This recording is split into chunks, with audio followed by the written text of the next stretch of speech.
안녕하세요. 저는 이혼한 30대 후반 여자입니다. 이혼한 지 3년 넘었고 아이는 하나 있습니다. 앞으로도 결혼할 생각은 없고요. 노후를 준비하며 열심히 살고 있습니다. 남은 인생은 아이만 생각하며 살 생각이고요. 얼마 전 인터넷 서핑을 하는데 제가 자주 가는 카페에 어떤 익명의 여자가 자기가 유부남을 좋아하는데 어쩌면 좋냐며 상담글을 올린 게 있더라고요. 그거 보는데 어찌나 화가 나는지 댓글로 욕을 한 바가지 써놨었네요. 문득 제 경험을 한번 공유해보면 어떨까 하는 마음에 이렇게 사연을 보내게 되었어요. 제 전남편의 주특기가 바람인 사람이었습니다. 바람 피우는 거 인생 살며 한 번씩 할 수 있는 실수라고 하시는 분도 있는데 제 생각에 바람은 습관입니다. 한 번도 안 피운 사람은 있어도 한 번만 피우는 사람은 없는 게 바람입니다. 배우자 외도로 고통받는 분이 있다면 제가 드리고 싶은 말씀은 실수라는 말에 속아 절대 그냥 넘어가지 말라는 겁니다. 외도는 본능을 자극하는 상처입니다. 입으로는 용서한다고 해도 마음으로는 절대 용서가 안 되는 게 배우자의 외도인 거죠. 제 경우 햇수로 벌써 3년 전의 일이네요. 그때 저는 갓 결혼한 지 막 4년 차에 접어들고 있었고 아들은 막 새돌이 넘어가고 있었습니다. 저는 아이 키우랴 직장 생활하랴 늘 동동거리며 사는 평범한 주부였습니다. 남편과 저는 바닥도 좁고 한 달이 건너면 다 아는 분야에서 같은 일을 하고 있습니다. 다만 회사는 서로 다릅니다. 하지만 일 때문에 공통으로 아는 사람도 굉장히 많습니다. 사연이 좀 특이하다 보니 알아보는 사람이 있을 것 같아 구체적인 업종은 말씀 못 드리겠네요. 아무튼 남편과 맞벌이하고 아이 육아하느라 남편 얼굴 보는 건 아침과 저녁이 다였어요. 보통의 맞벌이 부부들 사는 거 다 비슷하잖아요. 우리 부부도 여느 부부와 다르지 않다고 생각했습니다. 돈 모아 집도 넓히고 아이 잘 키우고 그저 남들처럼 사는 게 무난하게 사는 거라 생각했죠. 지나고 생각하니 자잘한 걱정만 하며 평범하게 사는 것이 가장 어려운 거였네요. 남편은 성격이 굉장히 외향적인 사람이고 사람들하고 어울리는 걸 좋아하는 성격이라 같은 사무실 직원하고 스스럼 없이 지냅니다. 단톡방에서 소통하고 지낼 정도로요. 그 정도는 저도 알고 있었고 크게 신경 쓰지 않았습니다. 우리 부부는 서로 핸드폰을 뒤져보거나 관심을 갖지 않은 편이었는데 어느 날 남편의 핸드폰이 필요한 일이 생겼습니다. 자기야, 나 은행 인증서 때문에 그러는데 잠깐 핸드폰 좀 써도 될까? 그래. 낮잠을 잤는지 비몽사몽이었던 남편은 저항 없이 그러라고 했고 저는 남편 핸드폰을 열었습니다. 그런데 갑자기 단톡방을 보고 싶다는 생각이 들었습니다. 그래서 채팅방 목록을 열었는데 단톡방에 있는 직원 중 여자애로 보이는 직원과의 대화 목록이 따로 있는 걸 발견했습니다. 사실 그 직원은 저도 얼굴을 아는 직원이었습니다. 그 아이는 성격도 좋고 예쁘고 센스도 있는 직원이라 남편이 늘 칭찬을 하던 직원이었거든요. 물론 얼굴도 봤고 남편이랑 친한 것도 알고 있었습니다.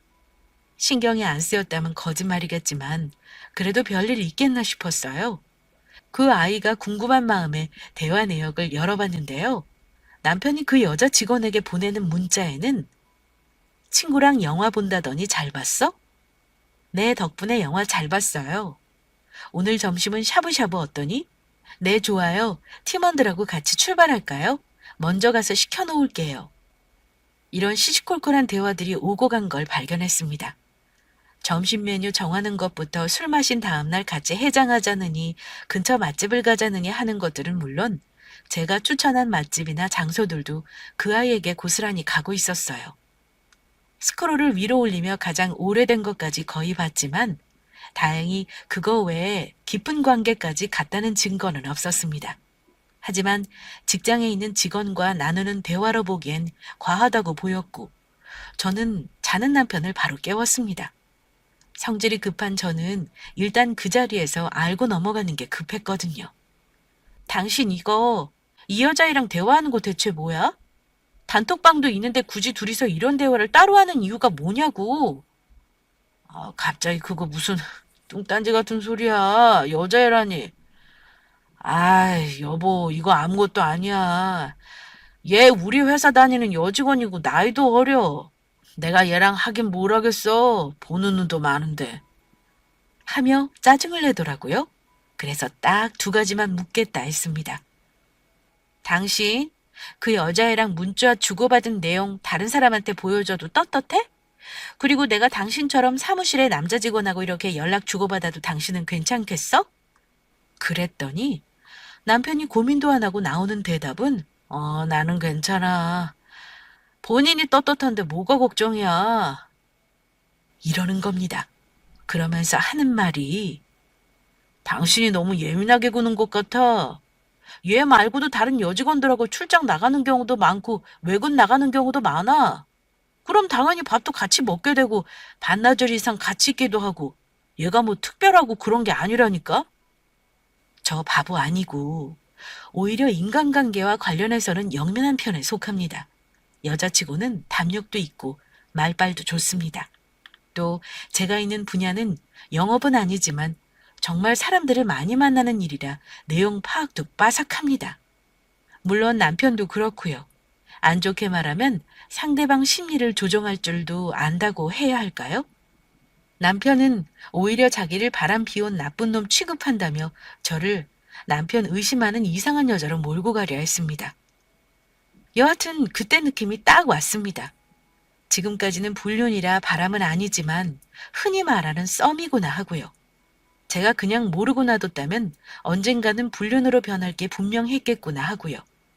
주위에 그런 사람들 많고 저도 처녀 때 그냥 연락을 씹어버리긴 했지만 유부남들의 연락 많이 받아본 적도 있습니다.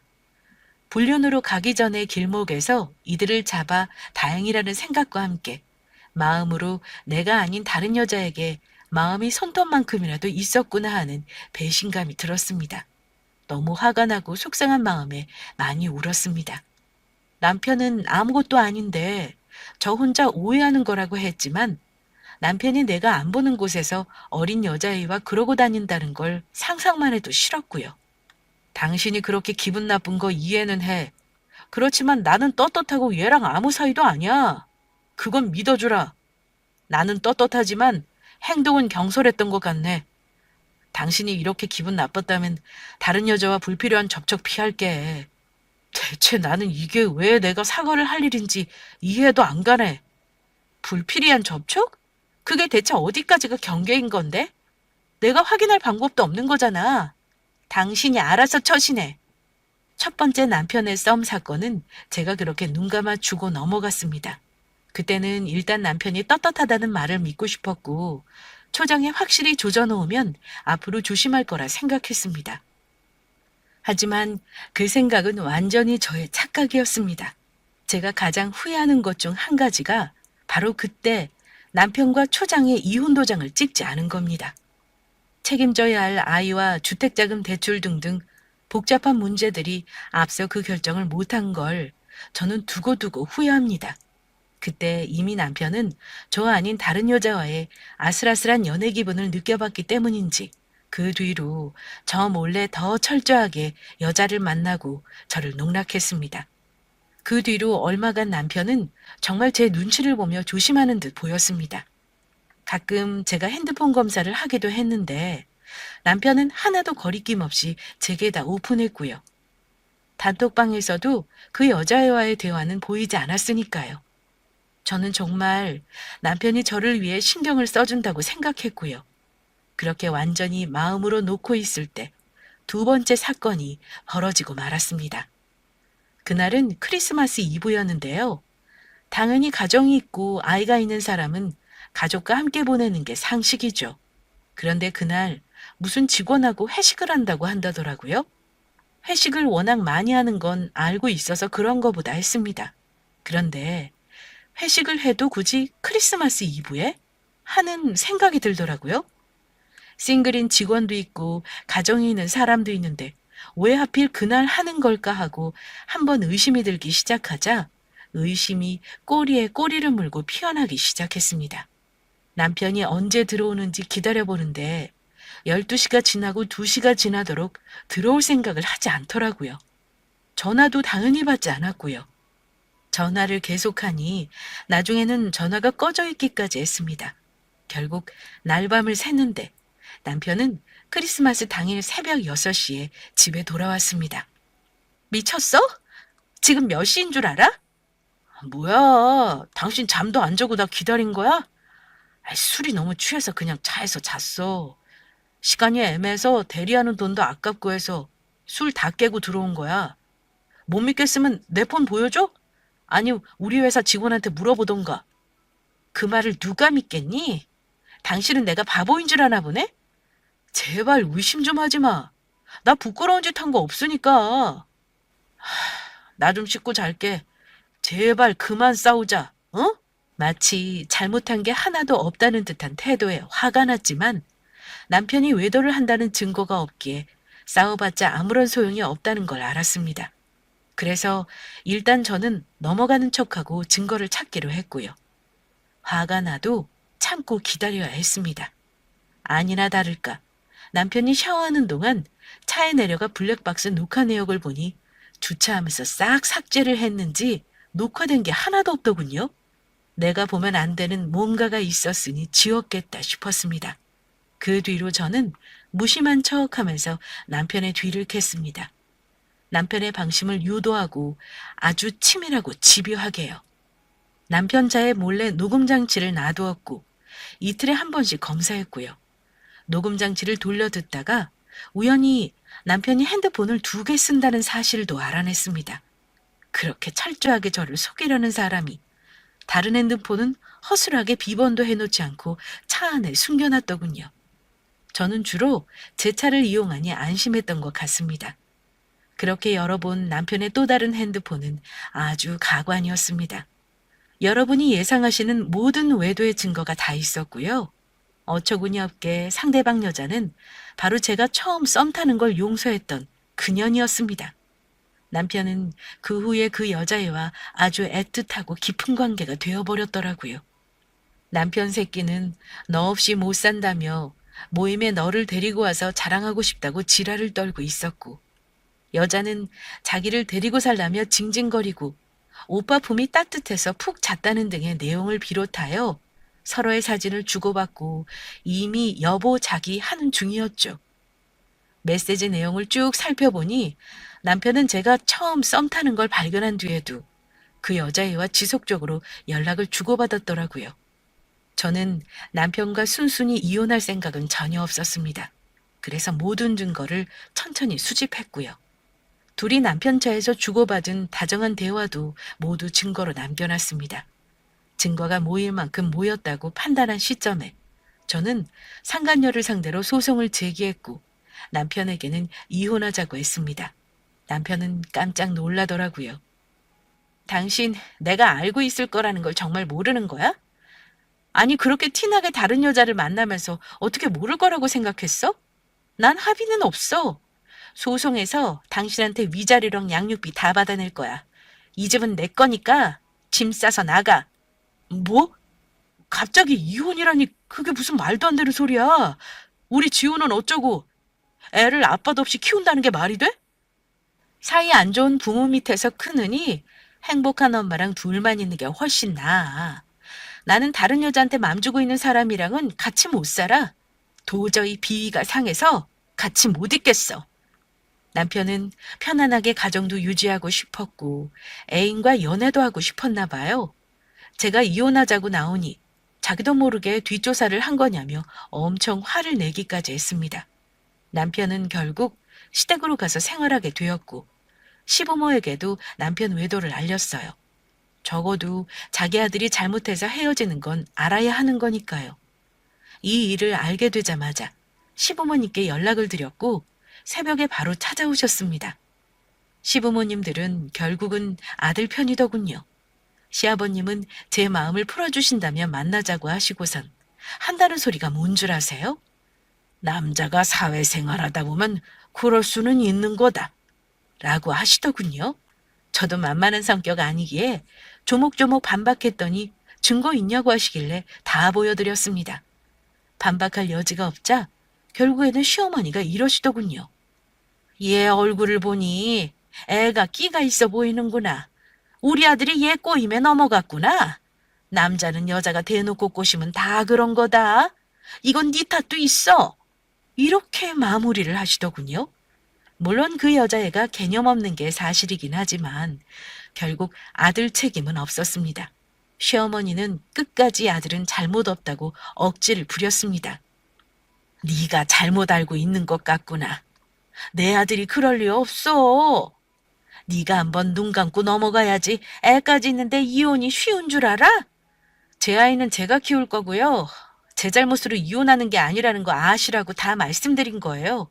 이혼할 거니까 그렇게 하세요. 저는 이혼 소송과 상간녀 소송을 동시에 진행했는데요. 상간녀 소장을 그년한테 보내자마자 그년한테 먼저 연락이 왔습니다. 저 최아영이라고 하는데요. 할 말이 있는데 만날 수 있을까요? 소장 받았지? 내가 너한테 할 말이 뭐가 있겠어? 너한테 들을 말도 없고 그냥 위자료나 준비하지 그래? 저는 상간녀를 직접 대면해서 만날 생각은 추호도 없었습니다. 남편하고 뒹군 여자를 직접 보면 더 힘들 것 같았고 그녀를 몇 대 때리는 걸로 끝날 것 같지 않았어요. 위자료를 얼마나 원하시길래 그러는 거죠? 증거 있어요?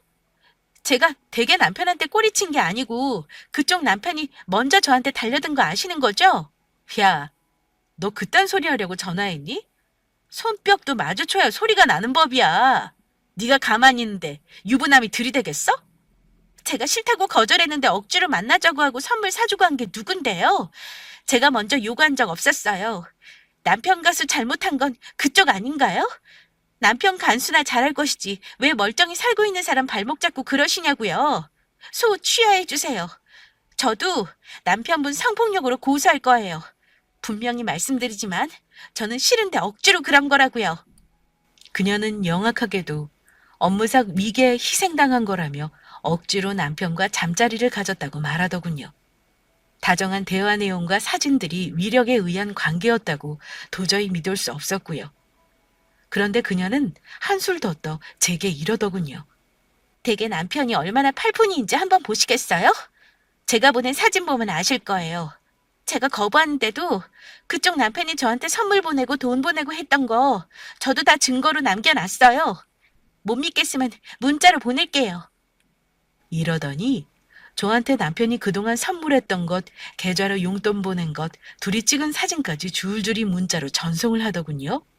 나한테 없는 증거까지 이렇게 보내줘서 나는 고맙네. 네가 억울한 건 법정에 가서 말해. 나는 더 이상 할 말 없다. 미리 말하지만 너랑 합의는 없어. 저는 이 말을 남기고 전화를 끊어버렸습니다. 그게 그년하고 통화한 처음이자 마지막이었고 이후 상간녀 소송에서는 그년이 변호사를 썼는지 얼굴을 볼 수 없었죠. 결론만 말씀드리면 제 이혼 소송은 8개월 만에 위자료 3천 받고 양육비 월 120만 원씩 받는 걸로 마무리되었습니다. 재산분할 관련해서는 전 남편이 분수에 맞지 않은 카드 씀씀이 기록이 있는데 반해 저는 가정경제를 위해 노력했다는 게 인정되어서 재산 기여도 산정할 때에 포함시켜 주셨어요. 그래서 제가 더 유리하게 판결받았습니다. 상간녀 소송은 좀 오래 걸리더라고요. 거의 2년 가까이 걸렸지만 결국 1,500 판결 받아냈습니다. 일단 증거가 차고 넘치니 재판은 저한테 정말 유리했고요. 판사님들, 변호사님도 잘 만나야 하는 것 같더라고요. 간략하게 썼지만 전 재판 다 참석했고 적극적으로 판사님들께 어필했어요. 그 두 연놈들은 변호사만 보내고 코빼기도 안 비치더라고요. 그것 또한 자업자득이죠 뭐.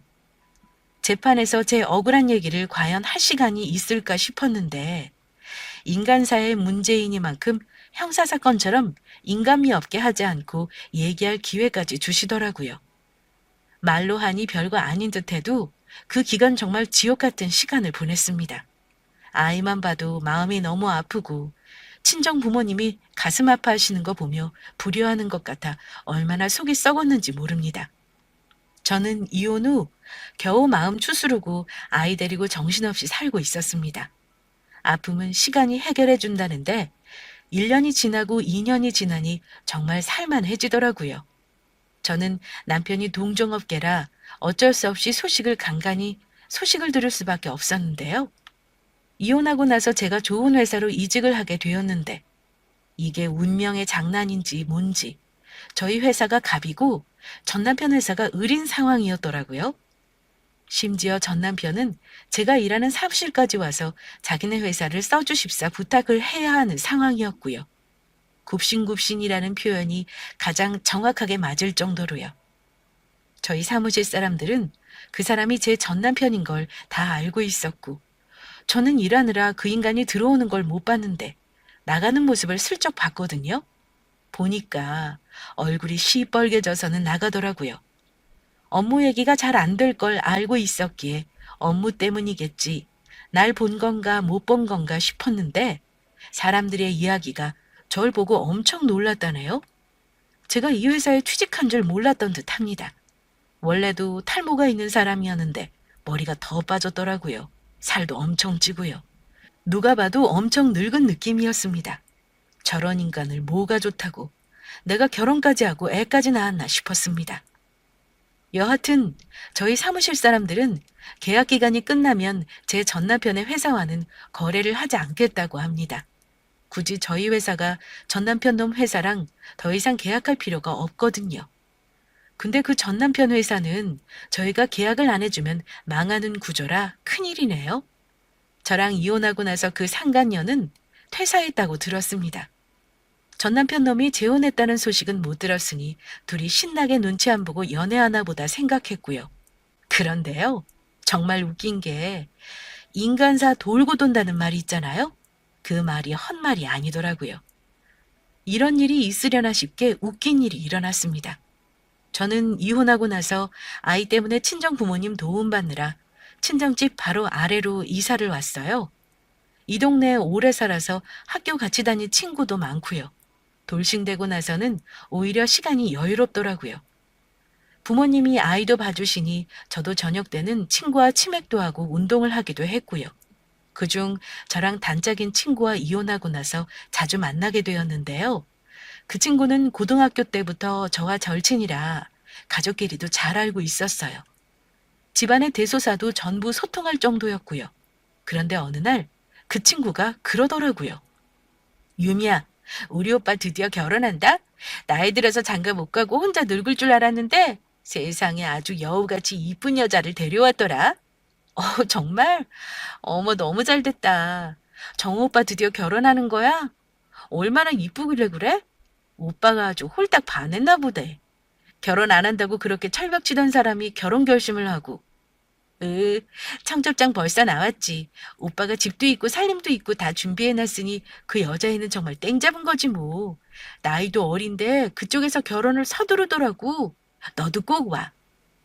오빠는 아주 신났나 봐. 좋겠네. 날짜 언제로 잡았어? 나도 갈게. 청첩장 문자로 보내봐. 요즘은 예전처럼 종이 청첩장이 아니라 웨딩 사진을 첨부해서 전자 청첩장을 만들더라고요. 누구나 그렇듯 청첩장 보면 신랑 신부 인물을 궁금해 하잖아요.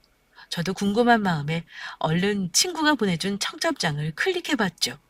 그런데 청첩장 속 사진을 본 순간 저는 너무 놀라 입이 틀어막고 말았습니다. 혹시 몰라 보고 또 보았지만 제 기억이 확실하다면 사진 속 활짝 웃고 있는 화사한 신부는 분명 제 전남편과 바람을 피웠던 상간녀가 분명했거든요. 설마 하며 이름을 확인했는데 청첩장에 찍혀있는 이름이 최아영이었습니다. 제가 상간녀 소송을 하며 치를 떨게 만든 그 이름이 맞았고요. 순간 이걸 친구에게 말해야 하는지 고민하게 되었습니다. 어쨌거나 친구 집에서는 가장 큰 행사인 혼사를 앞두고 있는 거니까요. 청첩장을 보자마자 얼굴이 굳어버린 저를 본 친구는 의아한 듯 물었습니다. 어머야, 너 갑자기 왜 그래? 혹시 아는 사람이라 그런 거야? 어떻게 아는 사이야? 궁금한 듯 묻는 친구 얼굴을 보며 망설였지만 저는 결심했습니다. 내가 말 안 하고 넘어가면 분명 착한 친구 오빠는 아무것도 모른 채 그년과 결혼해서 행복하게 살 수 있겠죠. 하지만 그냥 넘어가는 게 옳은 일은 아니라고 생각했어요. 내 말 놀라지 말고 잘 들어. 오빠랑 결혼하는 이 여자 최하영 말이야. 내가 아주 잘 아는 여자야. 근데 좋은 인연은 절대 아니야. 너 내가 왜 이혼한 건지 잘 알지? 이 여자 내 전남편이랑 바람나서 내가 상간녀 소송했던 그 여자야. 어쩜 세상이 이렇게 좁을 수가 있니? 하필 만나도 너희 오빠는 왜 이런 여자를 만나? 어? 제 말을 들은 친구는 놀라는 정도를 넘어 뒷목을 틀어잡았습니다. 그 못된 년이 얘라고? 유미야, 네가 잘못 본 거 아니고 확실한 거야? 내가 어떻게 그년 얼굴이랑 이름을 잊겠니? 10년이 지나도 못 잊을 거다. 너 이거 어쩔래? 네 오빠 이 결혼 하게 할 거야? 야, 당연히 안 되지. 우리 오빠 인생 망칠 일 있어? 절대 안 돼. 이 여자 진짜 무서운 여자다. 어쩜 신분 세탁 싹 해서 남자 처음 만난 척 하는 거잖아. 우리 오빠한테는 첫 남자라고 거짓말까지 했던데. 우와, 정말 세상에 믿을 남자도 없지만 여자도 마찬가지구나. 그럼 어쩔 거야? 내가 도와줄 게 있을까? 친구는 한참을 고민을 하는 듯 하더니 제게 그러더군요. 유미야, 너 혹시 소송할 때 자료들 다 가지고 있지? 당연하지. 평생 안 버리고 놔둘 생각이었어. 이걸로 뭘 어쩔까? 내가 좋은 생각이 있어. 유미 너도 위자료 받은 걸로 분이 다 풀리질 않았을 거 아니니 이참에 속풀이 다 하게 해줄게. 확실히 복수하고 너도 다 털어버리자. 그 후 저는 친구 말대로 제가 가지고 있던 상간자 소송 판결문과 전 남편과 상간녀가 같이 찍은 사진들 온갖 증거들을 다 줬습니다. 정연아, 너 무슨 생각으로 이래? 얼른 오빠랑 부모님한테 말해서 결혼 취소해야지. 걱정 마. 너한테 들은 그날 이미 다 말해서 우리 집은 이미 폭풍이 한 번 지나갔어.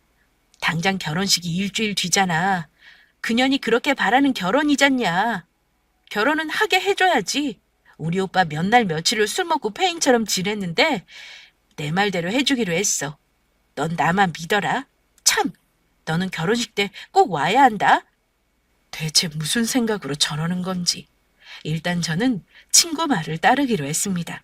너희 오빠 너무 힘들겠다. 배신당한 것도 열받을 텐데 그냥 결혼 파투 내고 헤어져 버리는 게 낫지 않아? 우리 부모님이랑 오빠는 너한테 고맙대. 이 결혼 막아줘서. 물론 처음엔 엄청 화내셨지. 당장 그년 데려다 놓으라고 난리도 아니었어. 근데 그런 년 그냥 넘어가면 다른 착한 남자한테 또 그럴 거 아니니. 이번에야말로 아주 개망신을 줘야겠어. 그리고 시간은 흘러 친구 오빠가 결혼하는 그날이 왔습니다. 저는 내키지 않았지만 친구 말대로 하객룩을 차려입고 청첩장에 나온 그 결혼식장으로 갔습니다. 결혼식장은 을에 신랑 신부 하객으로 북적이고 들뜬 분위기기 마련인데 도착해서 보니 상간녀가 결혼하는 장소는 왠지 모른 썰렁함이 흐르더군요. 신부 쪽은 축의금도 받고 있는데 신랑 쪽 축의금 접수하는 곳에는 아무도 없었습니다. 심지어 한복을 차려입은 신부 혼주는 손님을 맡고 있는데 신랑 측은 혼주 없이 신랑만 굳은 표정으로 서 있었고요. 예복을 입고 있었지만 표정은 굳어 있었습니다. 그런데 제 친구만 생글거리는 얼굴로 저를 보더니 유미야 왔어? 이리 와 하며 저를 부르더군요. 신부 쪽 아버지로 보이는 분이 왠지 모르게 화난 표정으로 신랑과 뭐라 얘기를 나누고 있었고요. 친구가 제게 소곤거렸습니다. 우리 쪽 손님들 하나도 안 와서 지금 신부 쪽에서 이상하다고 그러는 거야. 뭐 문제 있냐면서 오빠한테 묻더라고. 오빠는 조금 있으면 다 아실 거라고 그렇게만 말했대. 저쪽 집안은 지금 안절부절 난리다 난리. 저는 궁금했습니다. 신부한테는 오늘이 인생 최고의 날일 텐데 과연 그 여자가 어떤 얼굴로 앉아있을지가 너무 궁금했어요.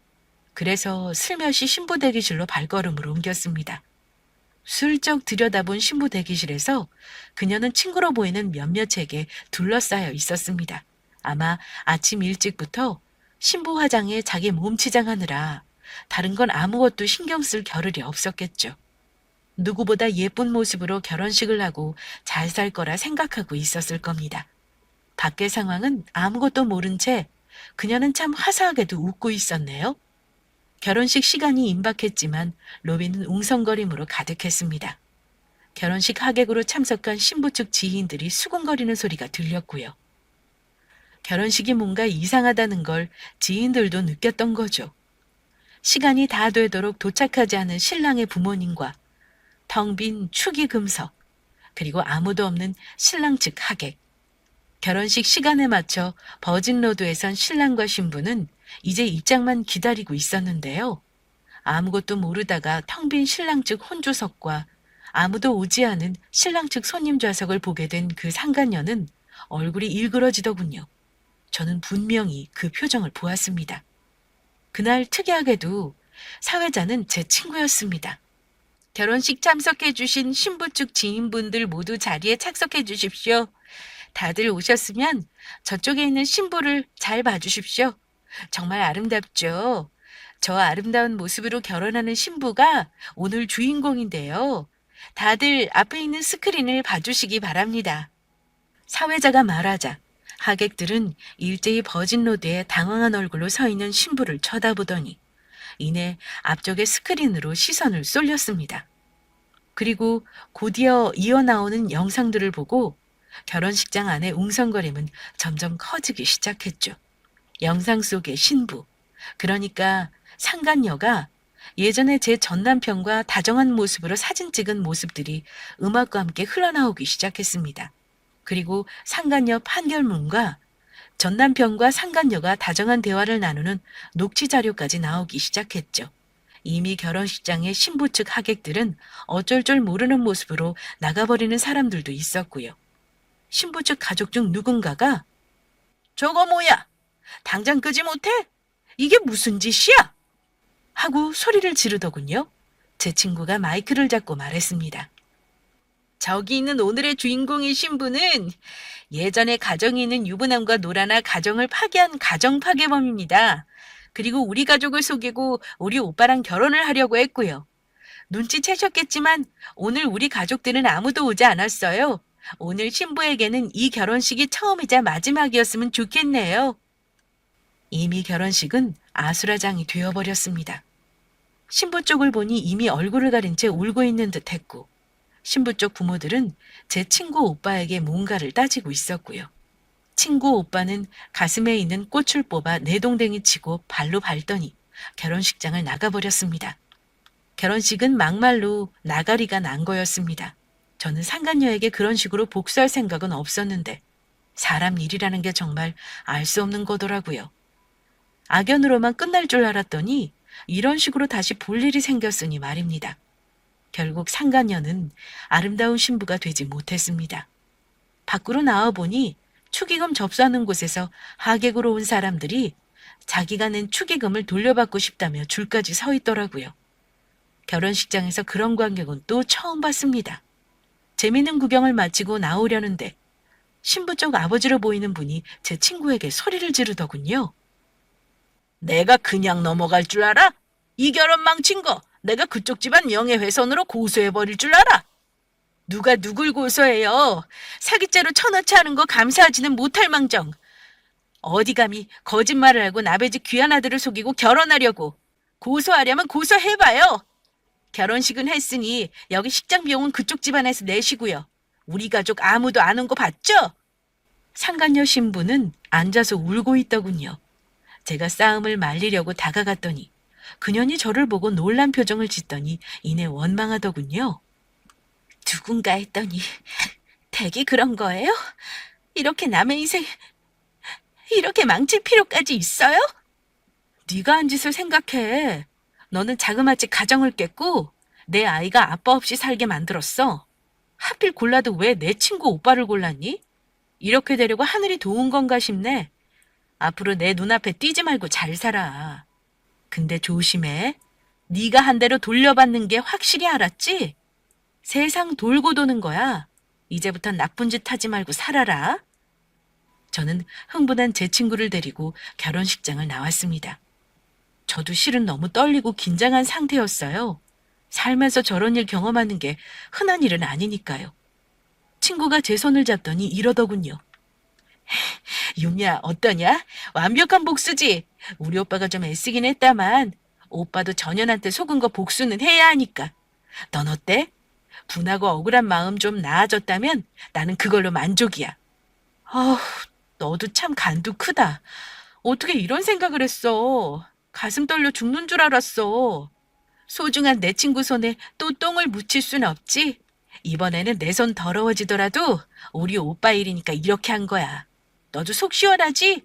이제 너는 예쁜 아들이랑 행복하게 살기만 하면 돼. 그래. 네 덕에 이제 자다가 벌떡 일어날 일은 없겠다. 정말 고마워. 저와 친구는 그날 오래간만에 술에 취하도록 놀았습니다. 저도 이혼 이후 이렇게 진심으로 크게 웃은 적이 없는 것 같았어요. 사람 마음이 참 간사한 게 내 딴에는 소송이고 위자료고 내 선에서 할 수 있는 모든 걸 했다고 해도 분이 풀리지를 않았었거든요. 생각만 하면 열받고 한 대 때리기라도 할 걸 후회하며 밤잠을 설친 날도 많았습니다. 생각해보니 그게 다 복수를 제대로 못해서 그런 거였어요. 그걸 제 친구가 대신해주니 속이 어찌나 시원하던지. 그날 이후 저는 꿀잠을 자기 시작했습니다. 저야 시원하게 복수했지만 일을 그렇게 저질러 놓고 후환이 좀 두렵긴 하더라고요. 괜히 친구네 가족이 피해를 볼까 봐서요. 나중엔 넌지시 물어봤어요. 결혼 깨지고 상간년의 가족이랑 지저분한 일 없었는지 궁금해서요. 아유, 야 말도 마. 그 집안 정말 상종도 못할 집안이더라. 우리 가고 나서 예식장에 비용 못 낸다고 진상 부렸었나 봐. 우리 집안에 받으라고 난리쳐서 결국은 결혼식장에서 경찰 불렀대. 우리 가족은 아무도 안 갔으니까 어쩌겠어. 그쪽 집안에서 냈겠지 뭐. 우리 오빠한테 전화해서 욕하고 아주 난리도 아니었지 뭐야. 너네 부모님이랑 오빠가 욕받겠네. 어쩌니 괜히 내가 미안해. 야, 우리 엄마가 너 나중에 저녁 먹으러 오래. 네가 우리 집 은인으로 등극했다 이거야. 그 결혼했어 봐라. 더 골치 아플 뻔했지 뭐야. 오빠가 좀 불쌍하긴 한데 뭐 어떻게 하겠어. 자기가 여자 볼 줄 몰라서 그런 걸 뭐. 지금 열심히 정리하고 있어. 암튼 유미 너 내가 본 중에 네가 한 상간녀 복수가 최고다. 남들이 보면 절대 안 믿을걸? 성공했네 내 친구. 하며 씩 웃더라고요. 결국 생각지도 못한 방식으로 저는 상간녀에게 그렇게 시원하게 복수를 해줬습니다. 결국 그녀는 내 전남편과 신나게 놀아나고 결국 헤어지더니 인생 고쳐보려 멀쩡한 총각 꼬셨다가 죽도 밥도 안 된 채 인생 망치고 말았네요. 아마 한동안은 직장에서 고개 못 들고 다니겠죠? 다시는 소식을 듣고 싶지도 마주치고 싶지도 않습니다. 이제 다 털어내고 제 인생 열심히 살아야죠. 저는 키워야 할 제 아이도 있고 인생 목표가 있으니까요. 그것만 생각하며 앞으로 열심히 살려고 합니다. 제가 앞으로 행복해야 진짜 퍼펙트한 엔딩이 될 것 같아요. 이혼해서 더 잘 되는 사람이 있다던데 그게 바로 저인 것 같고요. 이혼하고 나서 더 좋은 회사로 이직도 했으니까요. 저는 이제 행복해지려고 합니다. 마지막으로 제 사연 들으시는 분들 모두 행복하세요. 혹시 저와 같은 일을 당하시거나 고민 중이신 분들 포기하지 마시라 말씀드리고 싶고요. 제일 중요한 건 증거와 포기하지 않는 것입니다. 그리고 자기 자신을 사랑하는 것도 중요하고요. 간혹 복수심에 사로잡혀 무리하게 복수를 시도하다가 역으로 고소당하고 벌금 내시는 분들도 있던데 그렇게까지 하라고 권하고 싶지는 않아요.